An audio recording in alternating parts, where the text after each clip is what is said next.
meu esposo é o amor da minha vida. Então serve para muito exemplo do Covid, que eu penso assim, o que eu estou passando, o luto que eu estou vivenciando, não desejo a ninguém. Então vamos respeitar, vamos manter o nosso distanciamento. Eu sou Jasilene Rosa de Lima Almeida. Eu sou técnica de enfermagem, trabalho no HC, na Clínica Médica da Enfermaria de Covid, atuo desde o início da pandemia, sou viúva recente há 6 meses, tenho 2 filhos, um de 20 anos que se chama Tiago. Ele faz engenharia mecânica, está no 4º ano. Para meu privilégio, ainda casou ontem, eu estava ao meu trabalho. E tenho um de 13 anos, que é o Thierry, que agora no momento vai ficar eu e ele na minha casa. Tenho 40 anos, moro na cidade de Itatinga, mas trabalho aqui em Botucatu, na Unesp. E a minha rotina todos os dias é pegar a estrada, eu venho com o meu carro próprio. Todos os dias eu pego a estrada, viajei 40 quilômetros para ir, para vir, 40 para voltar. É o meu trajetório de todos os dias aqui em Botucatu. Antes da pandemia, a rotina no hospital era uma rotina que você trabalhava, você via os profissionais, tudo mais alegre, porque você trabalhava com vários tipos de doença, mas você não precisava você se paramentar, você tinha contato próprio com os seus pacientes. Hoje a nossa rotina mudou muito, hoje a nossa rotina é muito triste. A minha escolha dessa profissão vem desde quando eu era criança. Sempre eu tive um sonho de ser técnica de enfermagem. Eu trabalhava em lavouras com meus pais e sempre eu falava que um dia eu ia ser enfermeira, que eu queria cuidar de alguém. Mas a minha história, para mim entrar no mundo de vida, eu precisei estar dentro de uma UTI. Eu já era casada, tive um acidente na minha vida, meu pai teve uma separação da minha mãe de 25 anos de casado, quando eu estava grávida de 7 meses de idade, do meu primeiro filho, do Tiago. E o meu pai falou que ia embora da casa, minha mãe falou, problemas nossos, então se você quiser ir, você pode ir. Só que aí, com o passar do tempo, meu pai resolveu querer voltar e a minha mãe já não aceitou o destino. Então teve uma coisa que ele falou para minha mãe, que por tudo isso ela ia sentir muita dor, que ele não ia fazer nada para ela, mas que ele mexeria naquela coisa que ela mais amava. E foi quando um dia a gente saiu, eu tinha deixado meu filho com a minha mãe, ele tinha 3 meses de idade, já que já tinha nascido, e encontramos meu pai, a gente tinha ido buscar lanche, eu e o meu esposo, que eu falei para minha mãe, não cozinha, não faz nada, que hoje a cozinha da senhora vai ficar limpa e a minha também. Foi quando a gente encontrou o meu pai e, para surpresa nossa, a gente abraçou e beijou meu pai, mas meu pai estava com uma arma branca, uma faca, e foi quando ele esfaqueou eu. Primeiro a minha irmã, que estava abraçada com ele, que na época tinha 15 anos, que se chama Josilda, e eu fui socorrer ela, ele também me esfaqueou, e o meu irmão, Jaziel, que é o mais velho.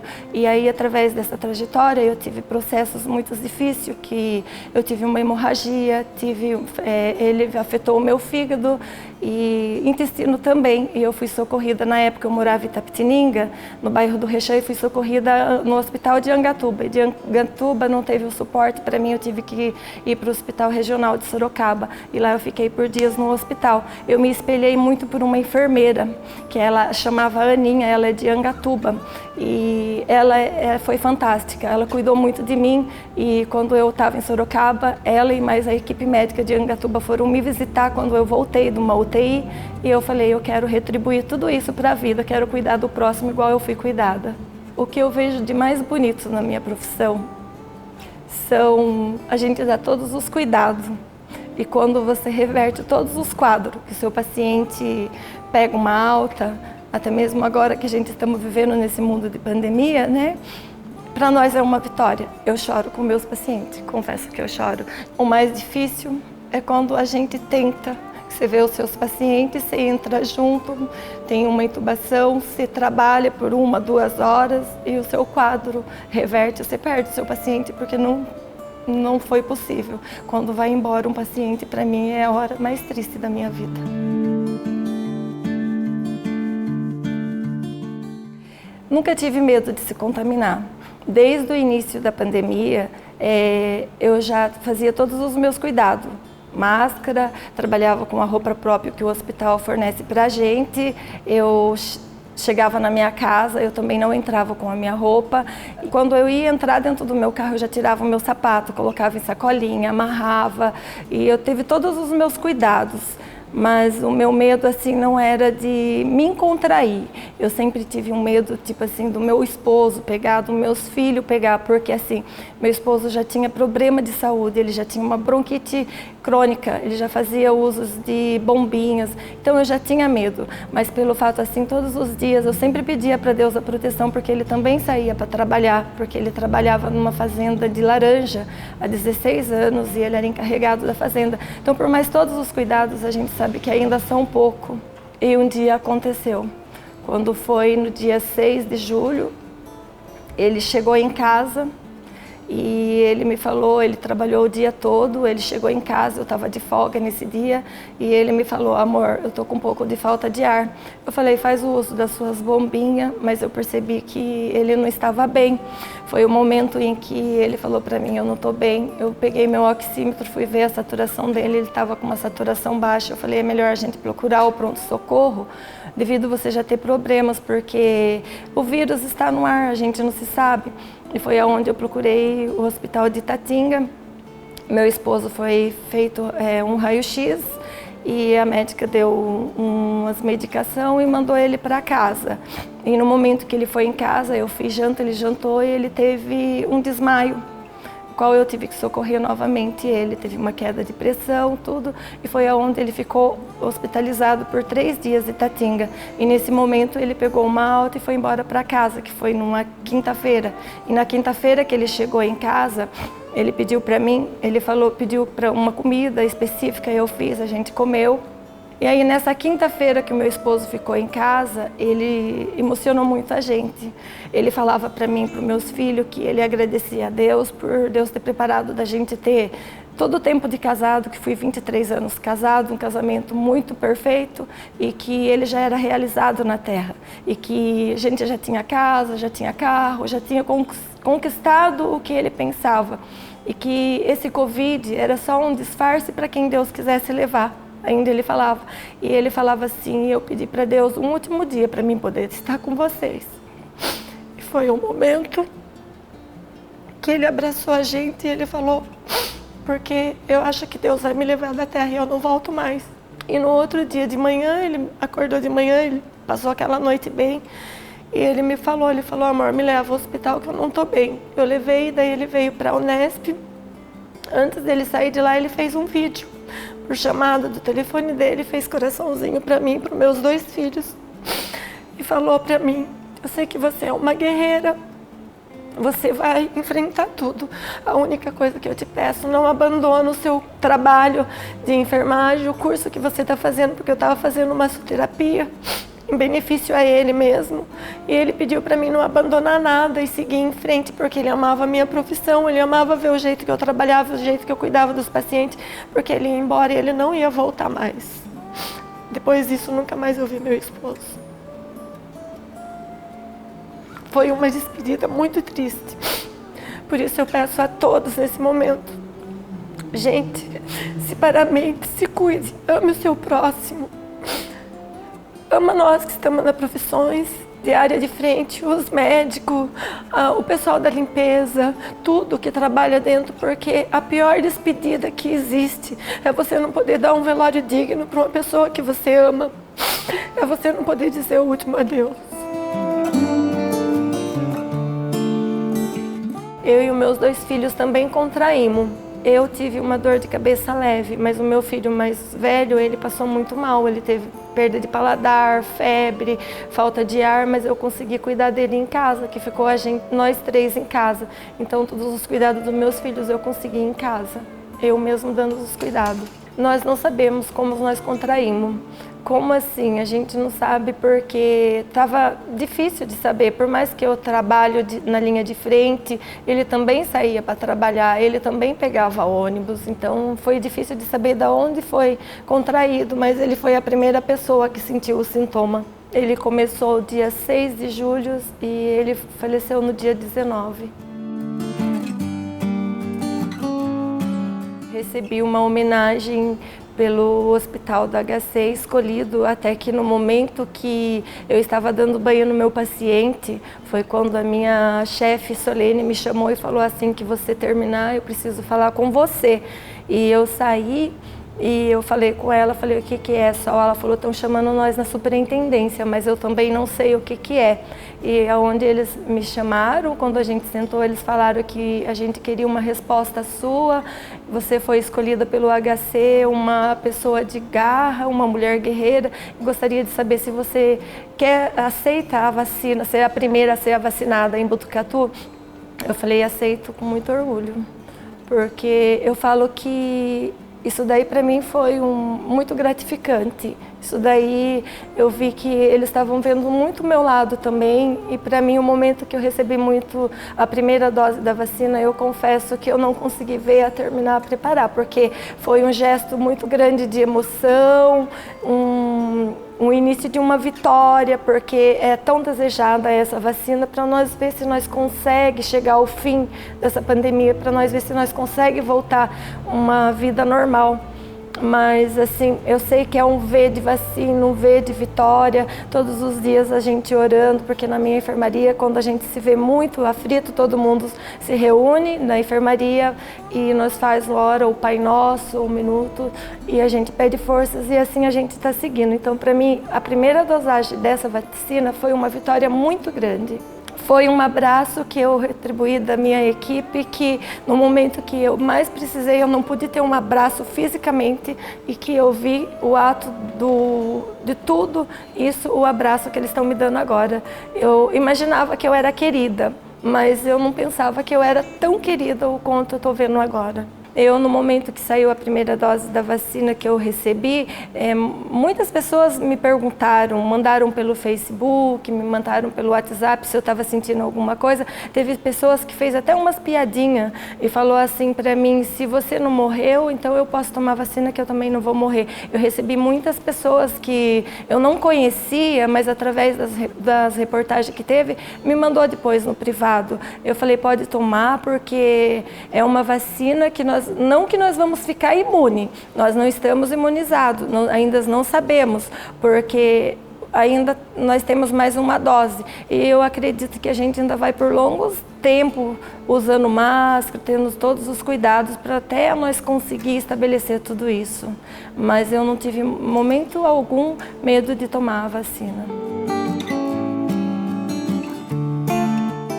Para nós, no final do ano, em dezembro, a gente sempre comentava na enfermaria que após a primeira semana do Natal, a gente ia ter aumentos de casos, porque a gente estava vendo muitas pessoas fazendo postagem na praia, em rios, em comemorações, e a gente esperava um aumento. Não era o que nós queríamos, mas a gente sabia.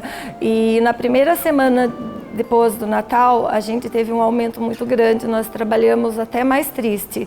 E aí veio o Ano Novo, o aumento teve muito mais. Então, o que a gente sempre já estava esperando que isso ia acontecer, porque as pessoas imaginaram que já não estava existindo muito mais isso, que muitas pessoas falam que é tudo coisas que o pessoal do hospital fala, que tudo é mídia, e não é. Não é mídia. Tem dias que está lá, a gente sabe, não tem um leito desocupado. Não tem, é muito difícil. E você entra dentro dos quartos, o paciente fala: eu queria ir embora, olha, meu esposo está assim. Quantas esposas que estavam lá internado de falar: meu esposo está em casa, ele está com febre, eu estou aqui, será que está bem? E a gente não tem como saber. Então, os cuidados, o pessoal deixou muito os cuidados, deixou muito, como eu posso dizer, deixou muito o vírus aumentar, porque se tivesse tido todos os cuidados igual do começo, eu acredito que agora no final do ano, no início do ano, não tinha tido um aumento tão grande igual estava. E a gente está vivendo assim, na rotina nossa da enfermaria, nós temos uma escala. é feito à escala, mas como tem muitos profissionais que às vezes chegam, eles estão com sintomas, eles já avisam, não pode trabalhar, e aí a gente está trabalhando assim, a escala nossa, às vezes você vai folgar, mas se alguém faltar, você precisa ir. Assim, não que você seja obrigada na sua folga, mas pela uma equipe que você trabalha, se pedir, você vai. Então, a gente não tem como você marcar, falar, não, eu vou fazer tal coisa, porque você não se sabe o que vai acontecer amanhã. Então, nós trabalhamos numa escala. Mas tem dias que você é sua folga e você vai trabalhar porque o seu amigo adoeceu, para não desfalcar a sua equipe e para junto a gente conseguir fazer o melhor pelos pacientes e também para não sobrecarregar a equipe, porque a equipe já está carregada psicologicamente, já está trabalhando o cansaço psicólogo, porque assim, o cansaço da gente ver perdas, de a gente ver tudo isso que a gente está vivendo. Então, a equipe toda acaba se adoecendo, não pelo vírus, mas sim pelo psicológico, de estar enfrentando essa pandemia, essa dificuldade que nós estamos tendo. Eu gostaria de deixar aqui uma mensagem a todos, que nós estamos no final de janeiro, a vacina já está aí, a gente sabe que não teve para todos ainda, mas acreditamos que todos vão receber. Pessoal, por favor, mantenham-se o distanciamento, sem aglomeração, vamos fazer as lavagens de mão, usos de máscara correto, vamos ter amor ao próximo, vamos deixar para nós ir para a praia, comemorar. Depois que tudo isso passar, vamos ter um pouco mais de respeito à humanidade, porque está vendo que está sendo muito difícil, porque todos precisam do trabalho, agora todos os comércios fechados, tudo sendo difícil devido das pessoas não ter uma conscientização. Então vamos ter uma conscientização melhor, vamos pensar que nós vamos ter mais tempo para a nossa vida, para nós poder abraçar nossa família, para nós comemorar junto essa vitória. Então vamos ter uns cuidados melhor, vamos pensar que todos os cuidados ainda são poucos, porque é um vírus que nós não sabemos como ainda cuidar. Então se nós tiver a conscientização, cada um manter o seu distanciamento, fazendo tudo correto, nós vamos conseguir ser melhor, porque do jeito que está, os pessoal que está trabalhando na linha de frente, médico, enfermeiros, fisioterapeuta, psicólogo, equipe toda, o pessoal da limpeza, da portaria, tudo está fazendo a parte deles, mas o pessoal também precisa, quem está em casa, ter a conscientização, porque se nós não tiver a conscientização, nós não vamos conseguir vencer. Não depende de um, nós depende do mundo todo. Eu peço até desculpa pelas palavras às vezes que eu falo, mas eu penso assim, é um apelo que a gente está pedindo, gente, por favor, mantenha o distanciamento, tenha amor ao próximo, pense em quem está lá na frente, pensa na sua família. E gostaria de deixar também o meu agradecimento à minha equipe maravilhosa do HC, o pessoal da enfermaria de Covid, que não dá para citar o nome de todos, mas que eu amo vocês, vocês são a minha família e juntos nós vamos vencer.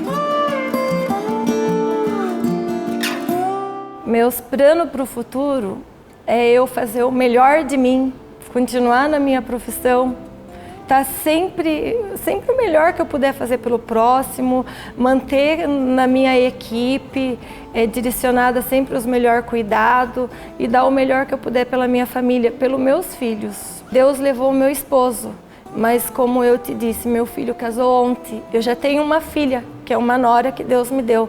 E daqui ao passar dos tempos, eu sei que eu vou ser uma avó.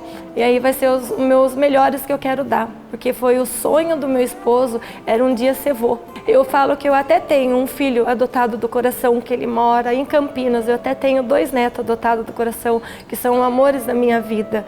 Então, o meu melhor que eu quero, o meu plano futuro é eu dar o melhor que eu puder por eles. E sempre ensinar no caminho certo.